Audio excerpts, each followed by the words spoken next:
hockey. Yeah. My favorite. It's Judd's Hockey Show. And welcome into Judd's Hockey Show. Judd, Declan, and we got a special guest. Look at who's here. Stella stayed up late watching the game last night. She's got, you got takes, don't you?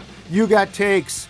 And plus it's about 5. It's actually an hour till you're supposed to eat. This is what happens, Declan. Nutrisource. Too spoiled. She thinks she should eat right now. No. You got to wait an hour. Stella. Mwah. You got to wait an hour. Can you play top line center? Can you play top line center? She's not happy about that. She's not happy. So the Wild, excuse me for a second here. I'll push you down. There we go. Wild scores 4 goals last night, 4-1 over a Ducks team. I'm not going to try and blow smoke here. The Ducks are terrible. They're the only team not to win a game in regulation. They have not held a lead this season going into the third period. Nonetheless, sometimes I think that you need a game like that. And I guess my first takeaway is exactly that. That was an opportunity, Dex, with the Kraken on board for Friday night to play a sort of get well game, and it appeared that the Wild took advantage at least in the second half of the game. Yeah, good for them. And the Ducks, yes, are stinky. The fact that I texted you midway through the second, and I said this is a boring ass game. You wanted them to go out there and just throttle down on a poor team like that who is just offensively incredibly limited, and that's saying something when Trevor Zegras is so amazingly talented and basically should have scored the lacrosse goal. They challenged for offsides. Wild catch a break. Otherwise, that would have been. And I guess you can still play it on highlight reels because it was that incredible. But he did it again. He did the Michigan. He did that lacrosse goal. Yeah.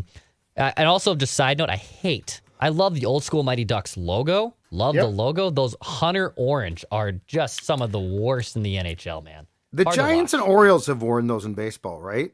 Yeah, and that's fine. It works for those franchises, in my opinion, though. Like, it works for Baltimore. It works for San Francisco. Okay. I don't think like blaze orange. When I think teal, I think black. I thought you weren't the gold. Jersey Police. I thought you hated the Jersey Police. I'm not Jersey Police until it affects something that I notice, and then I will be the Jersey Police. Okay, so you are down on the people that police the jerseys until you don't like the jerseys. That is correct. At which point you come and take a... It's very Larry David of me. Yes, you take a view that you don't like the jersey.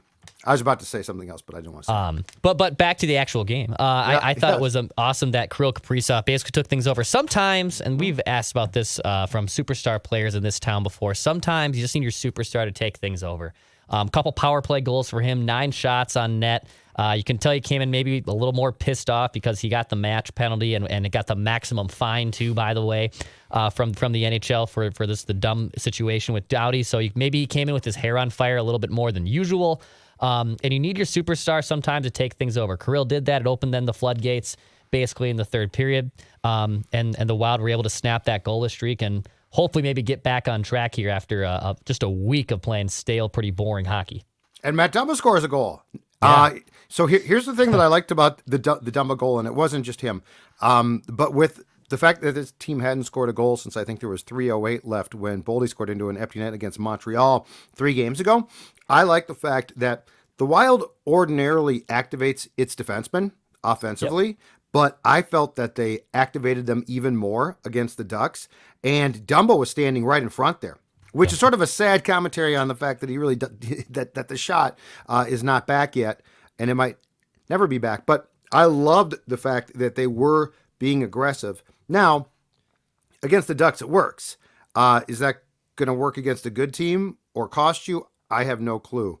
But it was good to see him score. You're right about Kaprizov, who looked absolutely fantastic. That tip-in goal from the high slot was a thing of beauty. I mean, I don't think we understand the scope of what he can do because he makes it look simple until you see other players try it, and it's like that puck goes wide, over the net, they miss it entirely. Kirill's ability to turn the puck is phenomenal. The one guy on the Ducks I felt bad for, though, poor John Gibson. Poor John, the goaltender. Yeah. He's good, and he played well, but he's got no chance. And it was good to see Dmitry Kulikov with the Wild last year play a major role, including, I believe, the high slot tip-in by Kaprizov go off his breezers. It was good to see Kulikov play a big-time supporting role in a win by his former team. Yep. And, the Ducks, I think if they get their right draft picks here, they might be a little bit better. And like I said, Zegras is so much fun to watch that if you're a fan of that franchise, you get to build around that dude who should be an absolute stud for them. But for the Wild, I thought it was great. Yeah, the depth guys kind of showed up. I thought Kalen Addison had a very noticeable, productive game. I mean, that guy, we talked about activating defenders, and we've seen that from Wild defenders for basically the last 10 to 12 years. And man, that guy is activated all over the place. I mean, he's up the ice. He's carrying the puck in from the neutral zone. He's leading odd man rushes. He's not afraid to get down low towards the goal line, which can sometimes be dangerous from a defenseman's point of view. I think I kind of told you, I believe, what was that? Maybe 2 weeks ago when we were through game 6 or 7, that I thought he was the third most positive, impactful player, if for my word vomit there, outside of Kirill and Matt Boldy. Not just because he's racked up some power play points, but when you watch him, you can see the difference that he makes when he's on the ice. And I saw it again against a bad Ducks team, but still, you see that guy on the ice when he's playing very well. And I felt as well on the blue line, Spurgeon played great. Spurgeon made about 3 or 4 just nice plays, nice small plays. They weren't sexy plays, but they were nice. Brodin at one point was on the ice with Dumba and covered for him and actually came over and played his side. So yeah, it was definitely a game in which I felt that the engagement of aggressiveness was up, which was also seen through the amount of your favorite term, PIMs, that were handed out in this game, because there were several dust-ups. One thing I loved, and it was brought to attention on the TNT telecast, I love the fact that when Kaprizov got into it with a Ducks player, I think it was Jones, when Kaprizov got into it with Jones and sort of cross-checked him and then turned and was skating towards the blue line, and Jones was about to cross-check Kaprizov from behind, Boldy saw it and was keeping an eye on Jones and jumped him. Now, we can debate fighting, and we can debate like enforcers. And I get that has changed completely. But I do think that when you're talking about Kaprizov and a guy like that, as good as Boldy is, I want somebody defending Kirill. Like, the whole Doughty thing frustrates me a little bit. And Dex, we're going down this path. I think in a game against Philadelphia last week, Austin Matthews of the Maple Leafs cheap shot at a guy. And then there was a big thing about should he have fought his own fight there. Okay, I'm not advocating cheap shotting players, but if you go back to my day, and I mean, I think that this is still true. I don't want my stars fighting. Right. And I don't want Kirill, Kirill's strong as an ox, so I'm not saying he can. But do I want Kirill fighting? No. Do I want him possibly being hurt? Absolutely not. And so the fact that Boldy jumped the Ducks player, I absolutely loved, because I think that Kirill is the one guy on this team that I want defended at almost all costs. And TNT had a great little breakdown of that between their intermissions too, which was great too. It was kind of refreshing, in my opinion, to hear some, again, different broadcasting point of views and whatnot, and they were discussing that in detail as well. And yeah, I like that Kirill is built and like an ox, basically. He's not just a pushover. With all due respect to the great Sidney Crosby, who was apparently on the Mount Rushmore of them for hockey when they were discussing that in the pregame yesterday. And obviously Steven Stamkos is a phenomenal player who's a first ballot Hall of Famer as well. Those guys get hurt. Those guys get banged up. Kirill is not afraid, number one, to push his weight a little around, but he's not a pushover. You're not going to hurt that guy unless you maliciously go after him or there's some type of fluke situation, right? Like, he's not made of glass. He takes an incredible amount of care of in himself. And he's built so strongly that you can't just push him around. Gabrick might even be the better poster boy for this, right? When he was here with Minnesota, that a guy who was so extremely giftedly talented and so quick and so fun to watch, but that groin got pulled every other month, it seeed, for God's sake. So he was a China doll. It's cool to see that Kirill can stick up for himself and he's not afraid to throw his weight around. But at the same time, he does have to be smart, right? Like, he can't be getting in situations and his where teammates have to help him out. Yeah.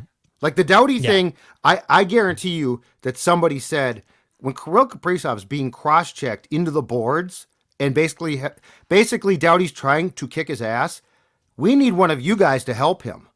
Like, Ryan Hartman's not a weak player, okay? Like, he's not a bruiser, but he's not a weak player, and he's certainly a scrappy player. He is out for an extended period of time because of a fluke that happened in a fight he picked. God forbid that's Kirill, right? So like I don't want my star players ever, unless they just get jumped. I don't want them in that crap. And if they start it, you know what? I want someone to finish it. But this notion now of should the stars fight their own fights, I'm going to tell you right now, no, they never should. Going back to my day, they didn't. There's a reason why in the old days, a guy like Gretzky had Semenko or McSorley with him. Now, those guys basically don't exist. But, you know, if the choice is Boldy, who I love, he's great. But if the choice is Boldy jumps a guy or Kirill fights his own fight, I'm going to take Boldy to get in there every single time.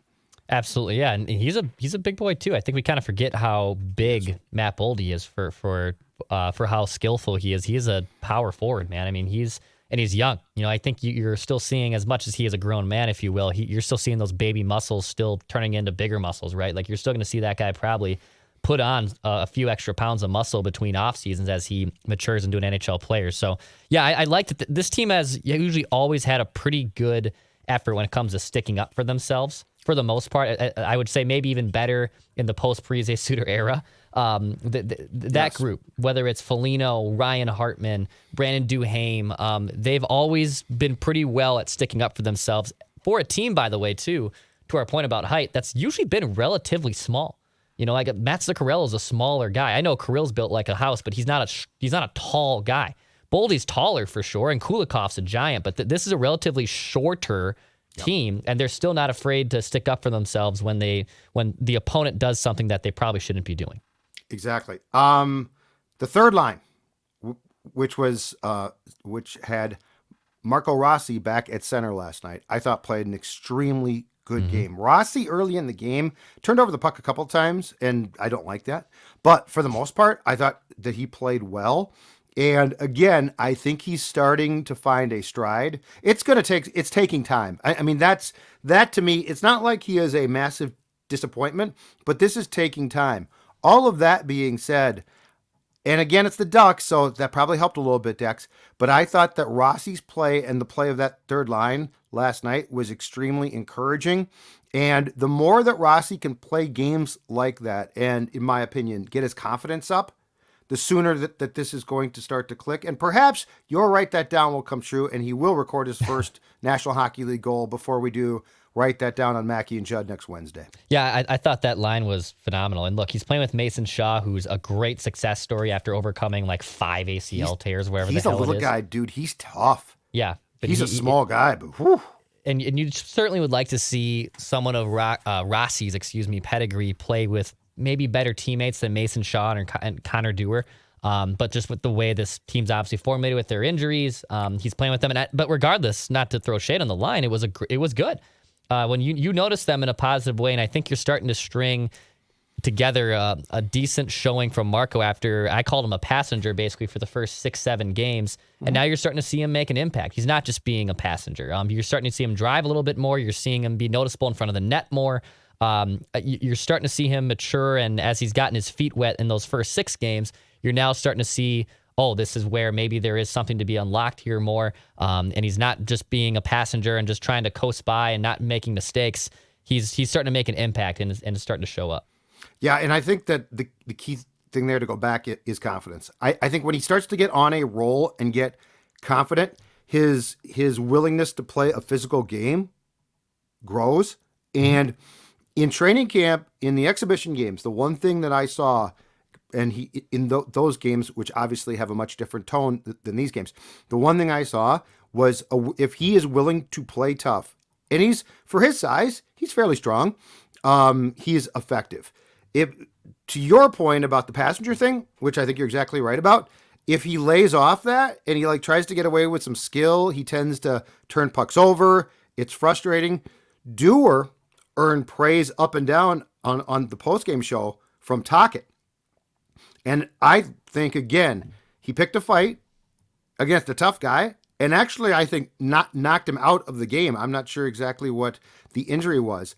But guys like Dewar and Shaw, I do like their approach a lot. Like, they are tough cookies, and they're the guys that, you know what, if they get in dust-ups, as long as they're not playing dumb, that's absolutely fine. But they also are guys that can occasionally score. So I thought that line. Now I would like to see eventually, and I think he will, Rossi play with more skilled guys. For sure. But I did like the toughness and a small amount of skill that third line brought last night. Yeah, I thought so too. And what's becoming so interesting here, and we can probably transition to this, is for a guy who I had very high expectations for going into the season, Tyson Jost might be playing himself outside of this roster at this point, man. That's going to bring that up. I think you're right.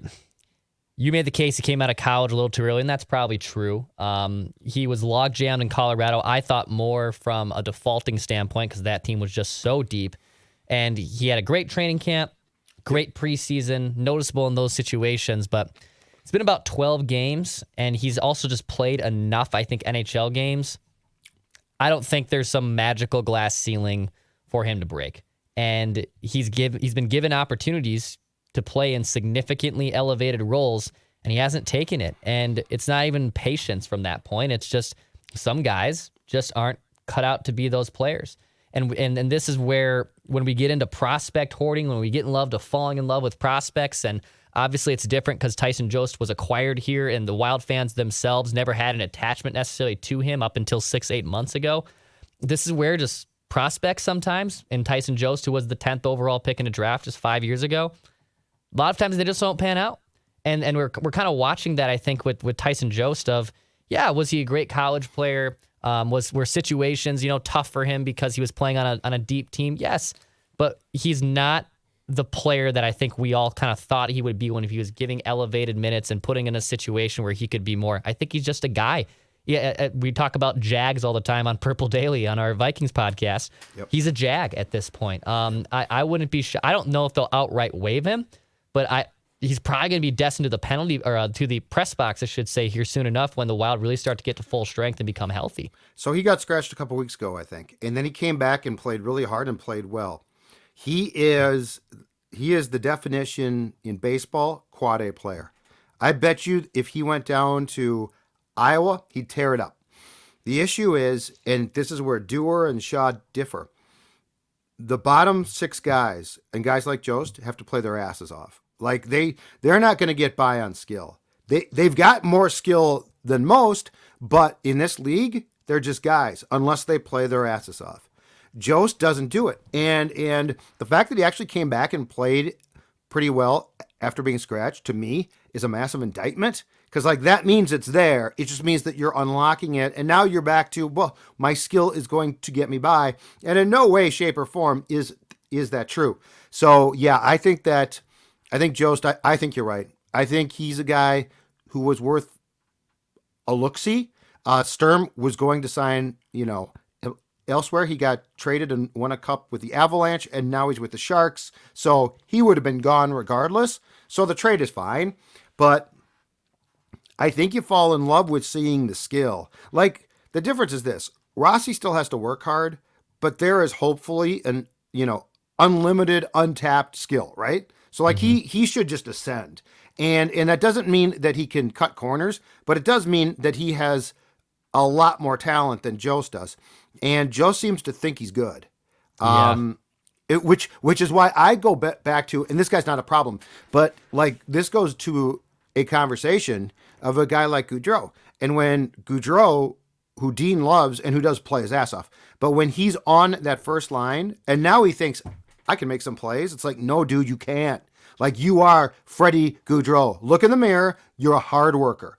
And I don't care what line I put you on. That's not going to change. But it feels like, to your point with Jost, he's been moved through. He's played, some first line? I think he got a chance there, some second line. So he's gotten all types of chances. And now it just keeps regressing and regressing. And my guess is the next stop at some point in time might be Iowa, because they probably have some guys that are going to apply themselves more in their role here than Tyson Jost will. And I don't think Jost gets that. I do think Jost requires waivers to get to Iowa. He probably does. So that is an issue. And he probably would get claimed. And I'm not suggesting that we're ripping the trade, because actually I really liked that trade. Nico Sturm for Tyson Jost straight up you're taking a chance on a guy who was a top 10 pick who was log jammed. You gave him an opportunity, you gave him a shot. he played fine in the role last season, but you knew that, well, if I'm acquiring a 10th overall pick that's only, still just 24 years old, that there's something could be unlocked there. Go see it and try it out, and it's not working. That's fine. If you want to move on from him to another team and give him another opportunity to flourish elsewhere, go ahead and do so. But I think at this point, I've just seen enough that suggests that he's not going to be anything more than just a guy. He's a jag, and you'd have to really, like you said, and this is what's so unique about hockey. It's not just a prospect that flames out but still turns into a serviceable Major League Baseball player. Tyson Jost has to physically work his butt off to be effective, and sometimes those guys just don't. It doesn't work the same way with baseball prospects and hockey prospects. And if I'm Billy Guerin, I probably am looking to just move off him sooner rather than later. He could be a Duck. He could be a Duck. I'm trying to think of the teams that would claim a guy Coyote like that. Yeah. Well, and last year Montreal claimed Pitlick, right? Like that's same thing. That's the same exact thing. Like he can play for you. He doesn't do a lot. You're like, okay, if we keep him and can send him to the minors, that's fine. If we can't, that's fine too. But I think the key thing here is the Wild's probably going to have guys who are in Iowa who will come up and serve a role more. And yeah, the Sturm trade was fine because he was going to bolt here for nothing. Yeah. He wasn't going to stay here. I think he's convinced that he should play a lot more, and Sturm wasn't going to. So yeah, that's absolutely fine. Getting his first win last night in goal. 32 saves, if I'm not mistaken. Gustafson, I don't know. I've heard it pronounced each way, but I thought he played well. And the reality is this: with the way that Fleury is playing right now, that's what you need. Yeah. Like, the Flower will come back and play tomorrow, which is fine. The Flower is going to play for the time being the majority of games. So when you put Gustafson in, if he can just basically hold serve and give you a solid performance, he's a 2, as we've talked about. He is not a 1B. I'm fine with it. Yeah, I mean, it was just his 4th game of the year and just his 2nd in basically almost 3 weeks. And his last 2 performances at Detroit, 2 goals. Good game. The Wild should have won that game. I believe they lost that one in the shootout or overtime, if that memory serves right. And he allowed 1 goal against a bad Ducks team. Like, if he's only going to play every 5th game, and also you can be strategic about it, right? There's still some bottom feeders in this league. Put him against those teams. And you can't ask more from your backup goalie, who by the way, is a true backup. It's not like, oh, we got 1A and we got 1B. Right. No. This is a 2. This is a hard 2. This is the backup to Marc-Andre Fleury. This is not a guy who's threatening for his job. These guys exist all over the league. And the last 2 games now, and I know it was basically 2 weeks between performances, between the Detroit game and the Anaheim game. That's exactly what you want from a backup goalie. Can he not shipwreck things? Can he give you a chance to win? He's done that in both starts. This is going to be Marc-Andre Fleury's net, man. Even though he's going to be turning 38 here in a couple weeks, he's probably going to start 60 games. And it's clear that he likes to be in a rhythm for that. And it's not a Dubnyk situation where I have to be in a rhythm because that's the only way I can play effective. Well, when you're Marc-Andre Fleury and you know what to do and you know what it takes to win Stanley Cups and you know what it takes to condition, you need to be in that rhythm and you also need to honor that for him. So yeah, if Gustafson wants to come in every 5th start and he plays like the way he does the last 2 starts, you'll take it every time. And in fact, for the next week or so, it works out perfect because the Wild is in Seattle on Friday, which I'm sure will be Fleury's net. And then they play host to the Sharks here at 5:00 on Sunday, which Gustafson can play. Last thing for you. Your thoughts on what Paul Bissonnette talked about last night. He wants to do away with the offside reviews. I heard. So here's another thing I read that I like this one. Okay. I don't want to do away with them because it can save the bacon of a linesman in a really big game. The other one I heard more palatable to me is this one. If a team brings the puck into the zone and the defensive team has a chance to clear it and can't, so like it's held in, as soon as it's held in, the offside review goes away. So the fact that the puck was brought in offside now no longer becomes reviewable because there was a chance to clear and it was missed. I could live with that. And Biz's point was that Zegras goal was so cool that he didn't want it wiped away. Yeah, I know what it means. I think I am not for undoing, although they do drive you crazy at times. I'm not for undoing the offside review. I would be willing to talk about how it's done a little bit, because I mean that was a cool goal, but you can't base it on one cool goal. Yeah, I think I kind of like your method there. I forget who. I think it was Jeff Merrick, possibly. Who's I think if the defensive team had an opportunity where they regained possession of the puck or they won a battle and they weren't able to clear, but the problem with that is that's even more of a gray area. It's a gray right? area, yeah. But possession, yes. But I mean, I'd be more willing to explore that. I don't want to do away with it because the second that you do, there's going to be a playoff game. Yes. And some bozo's going to be offside, and it's going to be crystal clear, and it's going to be a goal, and you can't review it, and I don't like that. It should 100% offsides be reviewed, yes. Like, just yes. That's a hard black and white yes for me. I agree. But I know what Biz is saying. I know what other people are saying that, well, if it's taking forever and it's only going so far, and it takes away a great goal like that, is there a point of time where they've entered the zone and they've been in there for 30 seconds? Well, now, like, all right, the defense had time and you couldn't clear the puck, you couldn't get it out. It's no longer. Is there something like that? Even too. Is there a time thing? I don't know. Good thing I'm not an NHL ref though. Thank God. Yeah, the only one I would get rid of, as I've told you numerous times before, it's on my list of things I would love to change for all 4 sports. Mm-hmm. If you have an empty net, I don't think that the defensive team should be charged with icing. I don't think if they want to clear the puck when the net is pulled with an extra attacker, I don't think they should be penalized for icing. I think if they want to just dump the damn thing down, I don't think they should be penalized. I think it should be waived off in that situation. But the league wants goals. Yes, they do. So, like, they want that excitement to bring it back. Yeah. Like, I get your point, but the league wants the face-offs then to generate the goals, to get more goals, and teams. The intriguing thing about that is I think the argument against that by the league would now be the fact that in this day and age, the accepted philosophy is to take your shot at the net, because that used to be the no-no, right? Like, how could you ice it? How could and now it's like, hell yeah, ice. Take your shot at the net. And if you miss it, it's icing. Who cares?